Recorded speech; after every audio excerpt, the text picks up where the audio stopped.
Yes, ladies and gentlemen. Yes, yes, yes. It's not Tuesday night. It's Wednesday. It's not Nightcap Knowledge. It's BWNC Live, Black with No Chaser Live. Tonight, we are talking how Louisiana added a majority Black congressional district. We'll be joined by Devontae Lewis and Jared Evans. So tune in, tap in, share this live with somebody right now. At your homie, at your sis, at your brother, at whoever. Send it to everybody in your list right now. We are live on Black with No Chaser.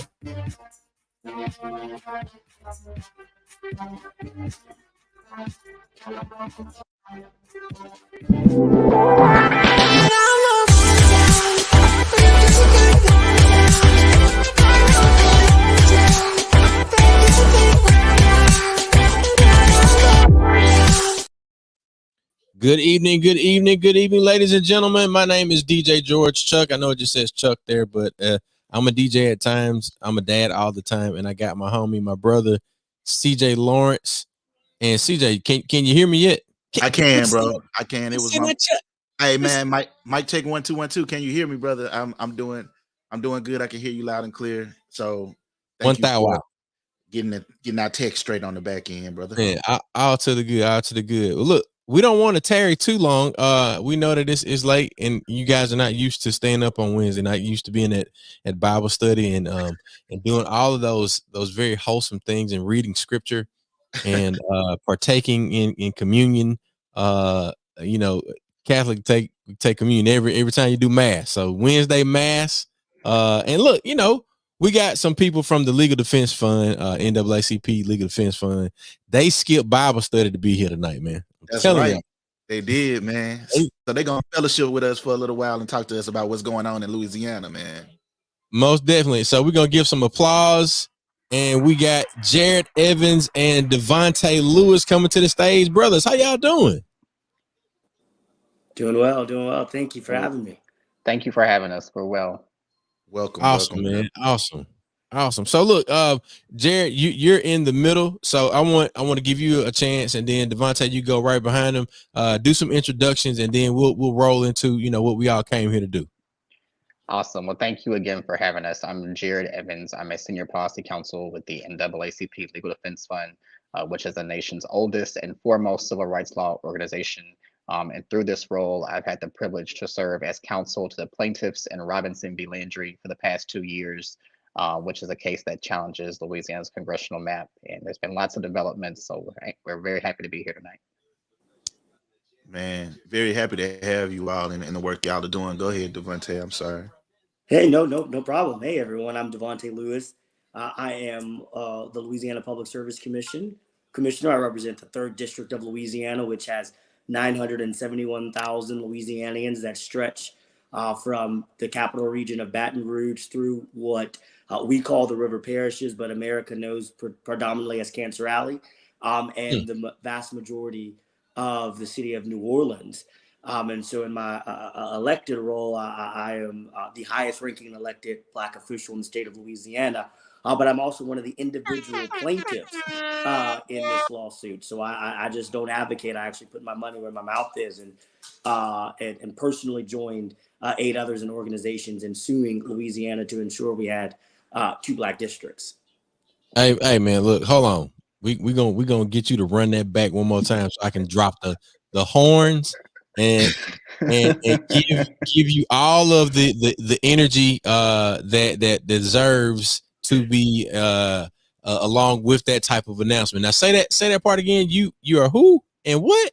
So I serve on the Louisiana Public Service Commission. I represent 971,000 Louisianians, so 1/5 Come on. of this state, which makes me not only the highest ranking elected Democrat in the state of Louisiana right now, but the highest ranking Black official, but also the youngest person in Louisiana history to ever be elected to the Public Service Commission.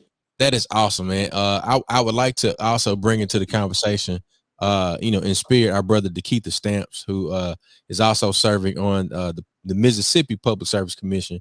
So, man, look, thank y'all, brothers, both of you, for what you're doing to move Louisiana forward.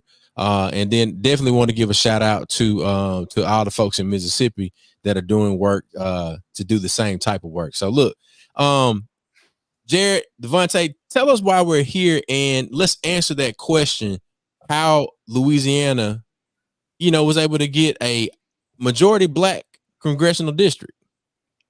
So I'll give a little background, because redistricting everything begins and ends with the census. And when the numbers from the 2020 census came back, they showed that the Black population in Louisiana increased by about 6%. Yeah. And so we looked at the census and we said, there's really an opportunity for us to do a lot of things when it comes to Black representation. So we pushed the state to add a second majority Black congressional district. 1/3 of the state's population identifies as Black, and we only make a majority in 1 out of the current 6 districts in our congressional map. We also pushed for greater representation in our legislative maps. There are about 105 House members in the State House of Representatives and 39 state senators. We also tried to get them to add additional Black seats there. We were unsuccessful. And in the state Supreme Court, there are 7 elected justices to Louisiana Supreme Court, and currently only 1 of them is Black. And the rest of the districts, the rest of the 6 districts are majority Black. So when we went to session, we went to the legislature and tried to push for greater Black representation. We were unsuccessful, and so we sued them. And Devontae signed up as a plaintiff, and several others who has been a privilege to represent for the past several years signed up to be plaintiffs, and we got a very big win in the congressional case. We are hoping for another win in the state legislative case any day now. We're expecting a ruling there. And the Supreme Court continues to be an ongoing saga, but we look forward to having a map of 2 majority Black districts there sometime soon. Yeah. So those are transformative. Like I look, and I want to commend y'all both on the work that y'all have done in this effort. I know that the last time, Jared, that you pulled up to talk with us on Black with No Chaser, this was work that y'all were working on. Y'all were preparing to fight this fight. I think y'all were talking about the state level and the fact that Louisiana, in spite of being the second most populous Black state in the country, right behind Mississippi, had never had a statewide elected official at that time, a black statewide elected official. Was that correct? Not since Reconstruction. That's correct. Not since Reconstruction. And is that still true today? Absolutely. And so can you talk to us about just the what you all were identifying with regard to redistricting and what we call gerrymandering? Give us a little background on what that is, just so the audience can be familiar with why, 1, it was so important that you all fought this fight, and 2, why this decision is a monumental one in that regard. Go ahead, Devontae.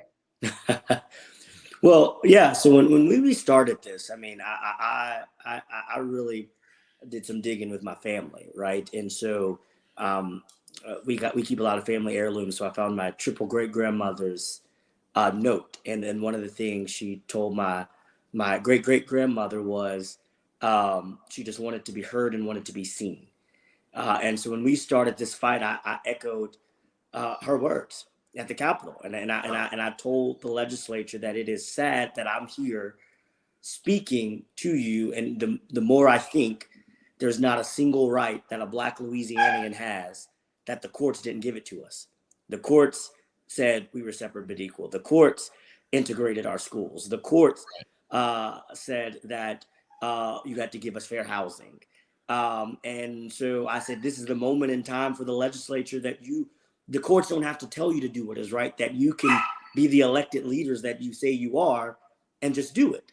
And so that was the fight. But we saw here in Louisiana something I hadn't seen, and I've been involved for years, groundswells of Black people getting involved in the system. We had road shows across the state, and the turnout was amazing. You had young people coming to the Capitol and saying, "Hey, I want to see a future here in Louisiana." Yeah. And so we fought, and we made it very clear: you're not going to wear us down. You're not going to tire us out. They tried to, though. They tried to. Let me tell you, they tried. Let me tell you something. Jared knows I went through a lot of French 75s and a lot of cuss words. I apologize to my grandmother, but we were gonna keep fighting. And just to add to what Devontae said, when you think about the state of Louisiana, everyone knows and is familiar with New Orleans. It's our signature city, and most people have heard of Baton Rouge. Those are the state's two largest cities, but they also have the state's two largest Black populations. And so since the 2011 census came out, we have that one majority Black congressional district, which starts in New Orleans and meanders and goes all the way up the Mississippi River, ignores South Baton Rouge, but goes up to where the Black people live in North Baton Rouge and picks them up with a big fist and packs them into a single district. And the state said, this is all y'all get. Y'all get this one district, and in the rest of these districts, these other 5, your choice candidate, whether it's a Black or a white person, your preferred candidate for Congress is guaranteed to lose. And there have been Black candidates that have ran. There have been white candidates who have ran, who are the candidate of choice for Black voters, and they have lost resoundingly each and every time. And so that's why we thought it was important to bring this case to say this is just unacceptable. There's no reason for New Orleans and Baton Rouge to be packed into a single district when both of these cities are large enough and strong enough to sustain and anchor their own individual congressional districts. Absolutely. And really quickly, I'll say I was a former elementary school teacher, and I taught math to my first graders. And every time when we got to division in 3rd grade, if Black people are 33% of Louisiana's population, so 1/3. We have 6 congressional districts. This is not even about whether or not you like us or not. This is just what we teach everybody. And whether it's Common Core math or old school math, 1/3 of 6 equals 2. And so that we were appalled that we are fighting simple arithmetic that they keep saying everybody needs to learn. No, you're right on the money, Devontae. What I'll say, what I would ask is, before we kind of get into the importance of today, can y'all just talk about some of the tactics that were utilized in what y'all identified as, okay, this is what we're fighting against. Like, these are the things that we're noticing, and like the patterns that exist, because they exist in other states as well. Yeah. No, absolutely. So we had a 3-pronged tactic here. First and foremost was organizing. You got to get people on the ground, and we started with the census. We started even during the pandemic. We went to our groups that we work with, the local Black Voters Matters chapters, Power Coalition for Equity and Justice, our state roundtable. Went door to door to ensure that people were involved in the census and understood, look, if you fill out this census and everyone in your area fills out the census, there's the opportunity that we can really have additional Black representation at all levels of government, from school boards to the state house to the U.S. House. And so we kept that momentum going from the census, when the census numbers came out, through the road show that was held in all of the 9 major metro areas through the state. And then also when we were actually at the Capitol through the legislative session. We ensured that there was robust turnout from the community, that these members who were voting on these discriminatory maps, they were able to look people in the eye and see who they were hurting, see who they were discriminating against. Devontae testified at every single one of them. So that was kind of the organizing. The second approach was legislative advocacy. And so we started a year in advance meeting with the Legislative Black Caucus and our elected Black leaders and telling them, look, this is what we're trying to do. We understand that that's very unlikely that the legislature is going to give us a map of 2 Black districts unless the court forces them to. So if we aren't going to get it from them, we at least can build a strong record. And so you heard us throughout this whole process talk about building a record, putting it on the record for the court to see. And we left the Capitol for the redistricting session, the veto override, the special session, with no map. But what we did leave with was a very strong record for the courts. And so we advocated heavily and relied on our Black leaders. One of the biggest lessons I learned from this process is how important our Black leaders are, and how important it is not to be a Black elected official without a Black voice. Like, you have to be a Black voice, and what that means for standing up for your community. And the third prong of our approach was litigation. And so after the legislature overrode Governor Edwards' veto, we immediately sued. We had our complaint ready. We were in court. Now into court. Here comes Devontae Lewis and the state of NAACP and Power Coalition. We had our clients lined up. We were ready. And they fought us in court for 2 full years. So that was kind of our approach. But the last thing I'll say for I turn over to Devontae is that it's important to remember that the legislature, again, didn't give us anything. They passed this map because the court forced them to. Right. It wasn't like they did this at the kindness of their heart and they finally said, okay, we're tired of fighting with y'all. We're tired of spending all the state's money, all this taxpayer money on litigation. No, they were a federal court in the Middle District of Louisiana and the Fifth Circuit both said, look, if y'all don't pass a map, the court is going to pass it. And the court is going to draw for themselves. And what finally got them to move was that they knew that if the court drew the map, not only would they draw 2 districts for Black voters, but they were likely going to draw a third one that would be competitive for the Black choice candidate. Okay. And so that's what finally got them to move. So organize, advocate, litigate was the 3-prong test. And that's how you break down a racist district, Devontae. Break it down, Devontae. I had to say it, man. I couldn't resist. So Jared was right. And I think what we did is we organized and then mobilized people. I think a lot of times people combine organization and mobilization. We spent the census saying why the census was important. It's about representation. So then when it came, we had that math issue. We had that math equation, because if we had not organized people around the census was important to ensure equal representation, the math wouldn't have math. And we wouldn't have been 1/3 of 6 to argue 2. So then, because we had organized people about why the census was important, what it actually matters for them, then we went back to those same people and said, you filled out this census. This was about resources for you. This was about ensuring Black Louisianans had fair representation in Congress. Now we need you to mobilize to ensure it happens. And so we gave people a reason to get engaged. And so we saw that type of participation, because we didn't call the people the day the bill was coming up or the day we needed them. We had been talking in Baton Rouge, in New Orleans, in Shreveport, in Alexandria for a year plus before we even got to the redistricting session. And we kept talking to them throughout the redistricting session. So when it came to litigation, we had supporters there. And so when they came back, we had it. It was during the Arctic freeze 2 weeks ago. And we had over 70 people. Okay. When state government, I want to be clear, state government was closed. My official office was closed. The state had shut down. There was no school. And we had 70 people show up, and we had to have an overflow 70 Black people. With an overflow room to say, we are here. The weather ain't stopping us. You didn't stop us. And now give us what we deserve. And I think the most beautiful part of that to me was the variety of Black people that you had, right? You literally had our seniors who are there in their wheelchairs and getting wheeled into the room. And then you had college students from Grambling and Dillard and Southern and Northwestern State, who drove down and who left Grambling at like 3 a.m. and took the back roads and braved the cold and the ice to be there, because they knew how important it was to let their elected officials know that they were watching. Yeah.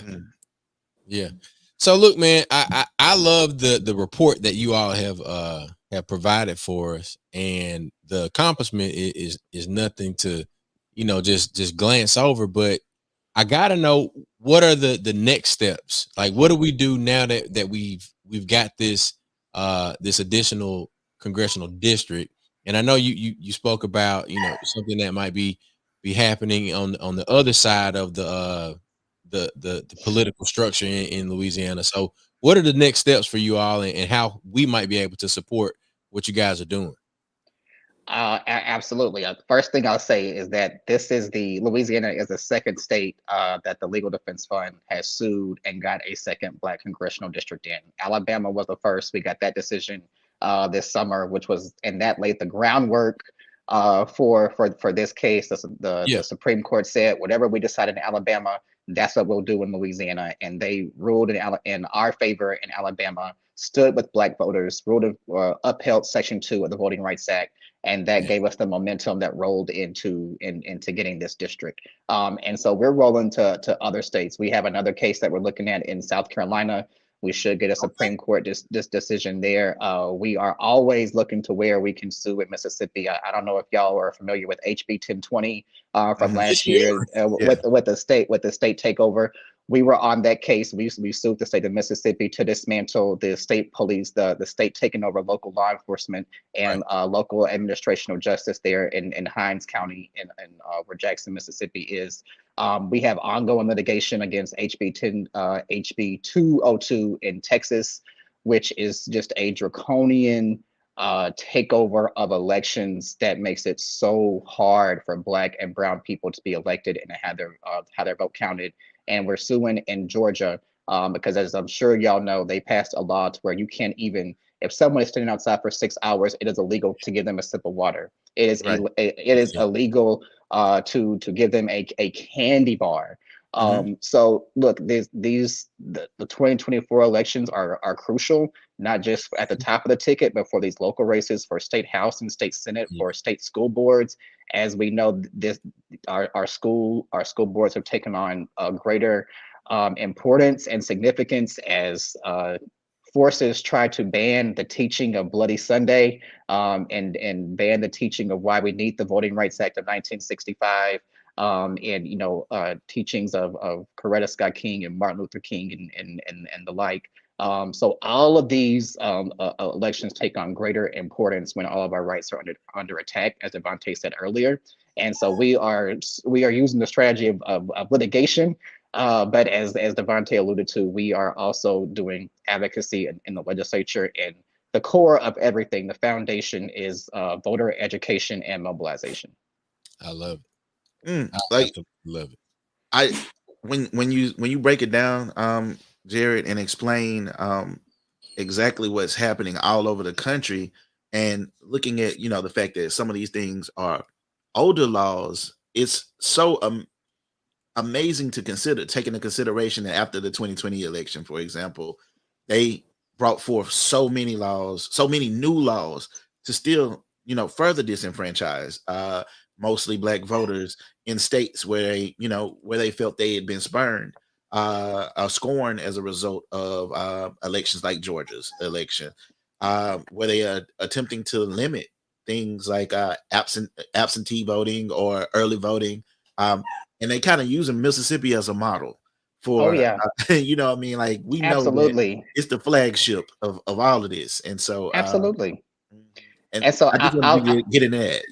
No, absolutely. I'll give Devontae the last word, but the last thing that I want to say is that the last time I was on this program, I talked about this 2013 Supreme Court decision that struck down Section 5 of the Voting Rights Act. And in that opinion, Chief Justice Roberts said, conditions in the South have changed. And that is a direct quote from that. And he was wrong. They haven't changed. They just evolved. Right. Instead of literacy tests, you now have to show your ID to cast your ballot. Instead of guessing how many beans are in a jar, they now will merge three Black precincts into one and not send you any notice. And the school or the cafeteria where your grandmother has voted for the past 30 or 40 years, she shows up on election day to vote, and there's no one there to tell her that where she's supposed to go. No notice was sent out to her address. And in a lot of cases, that individual is not able to cast their ballot. Instead of the grandfather clause, they've evolved to now close polling locations early right? Like when we were on the ground for the gubernatorial election this past year in Mississippi, you saw all the issues that they had with running out of ballots. Like, yeah, I won't say my opinion there, but I'll just say the conditions in the South haven't changed. The methods of discrimination have just evolved, and that's why we have to stay vigilant. Jared, I am and Devontae, we definitely gonna get to you, but I would agree with you, and I would tend to say that the conditions in the South are spreading in the sense that you got places like Ohio, which is essentially Mississippi, except upstate, you know what I mean, like up north. I mean, like outside of Cleveland, and so like that's the understanding that is important for our audience to know is like it's critical to be understanding of what's happening with redistricting, to organize around these things, and to be knowledgeable and invested in being organized in the way that you and Devontae have been doing, because that's the only way that Devontae understated it earlier. Like literally, rights have been given to us through the courts. So we have to fight for what's ours, because they're thinking of new ways every day to disenfranchise and discredit us. Okay, I'm going to pass it to you, Devontae, for last word. Yeah, no, I think everything that Jared said and what you just said is accurate. I always like remind people that we have to think about the so-called democracy in America, but we have to remind ourselves that it's an experiment to be a multicultural democracy. It was never given when everyone talks about the founding fathers. Remember, it was white men property owners, so it was never meant to be this multi-racial, multi-generational, social economic society that we are becoming. And so we have to know, because that force is there and that's not what it is, we have to do better. We have to be engaged in all steps of the ways, right? It's not just the simple voting rights. Like Louisiana, was and now back is the incarceration capital of the world. But then we say, hey, after you finish your sentence, you have to wait 5 years before you can vote. That's voter disenfranchisement. We have people who are just detained, haven't been found guilty, who the local jails don't offer mail-in ballots or put in voting bracelets. So we are arresting people. We have people sitting in Louisiana waiting for trial for 2+ years, being denied the right to vote. We recently had a story about how many people in Louisiana are still incarcerated when their sentences was up, because the state wasn't keeping track of when someone had paid their debt to society and was supposed to be released. And so when we think about it just in that way, it's not just the upfront attacks on our voting rights and civil rights, as Jared described. It's these undercurrents, right?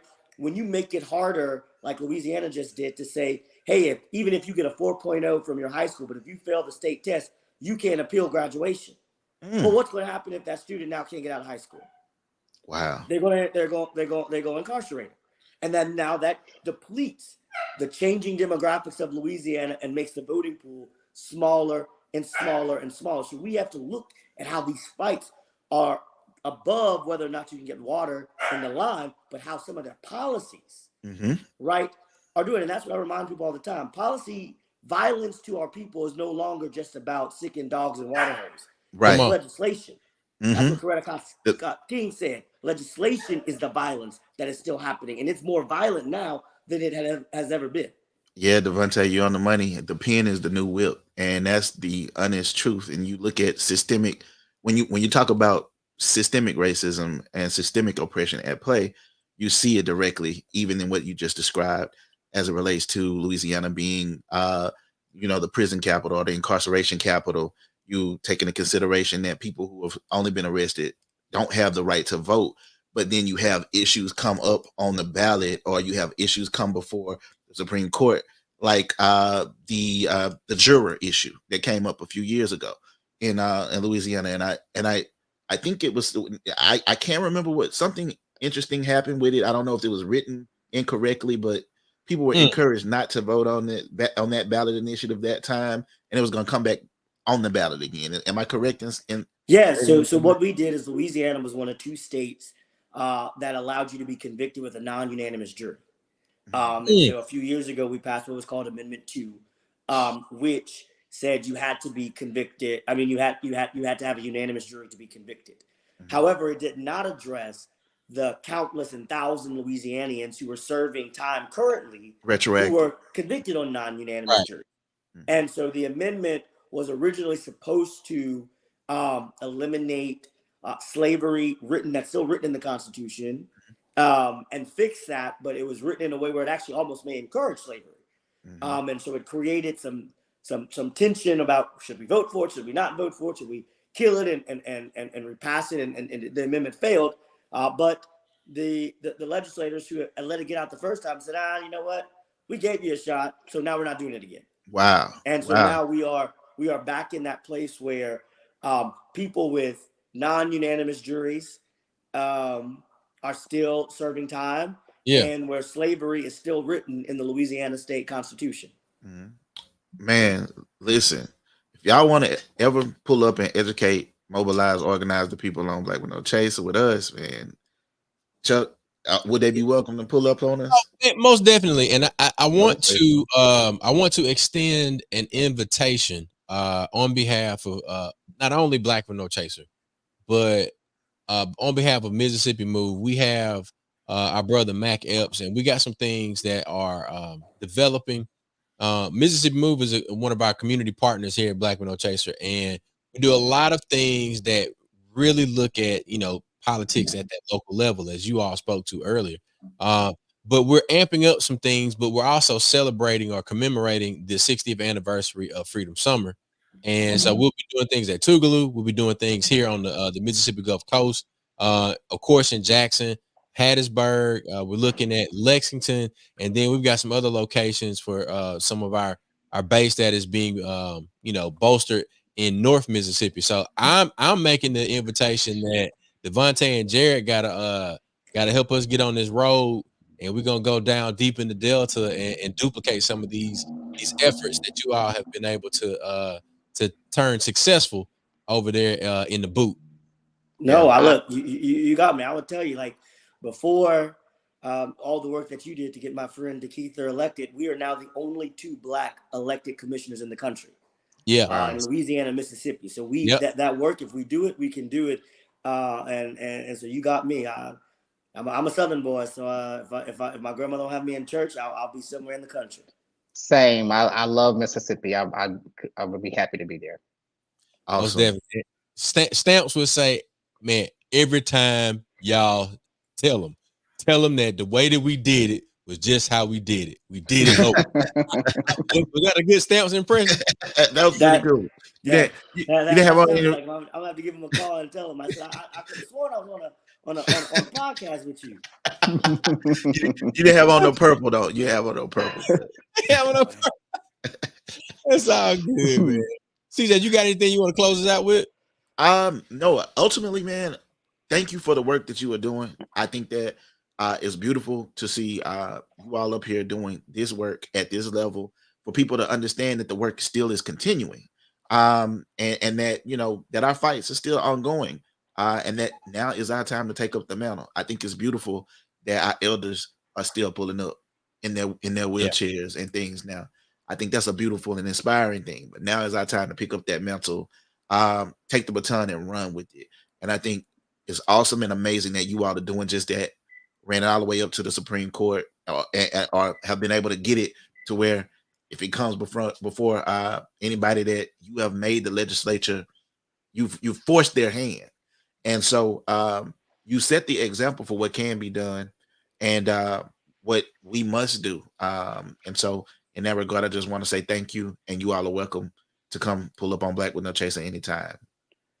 We're going to take you up on that invitation, and thank y'all for what y'all do. You are in such an important platform for Black voices and Black issues, and in the policies that we fight for, and the issues that we're struggling with and dealing with. It's what y'all are doing is so important. Thank you very much. Most definitely, man. Thank y'all for joining us on Black with No Chaser Live, where authenticity meets action. Conversations ignite change. We've explored the depths of our community, delving into pressing issues and celebrated the voices that make us who we are. As we close this episode, remember that the dialogue doesn't end here. You got to stay engaged, stay empowered, stay connected, And together we will continue to challenge, inspire, and amplify the stories that matter most. Until next time, keep shining, keep sharing, keep it real. And this is Black with No Chaser Live signing off.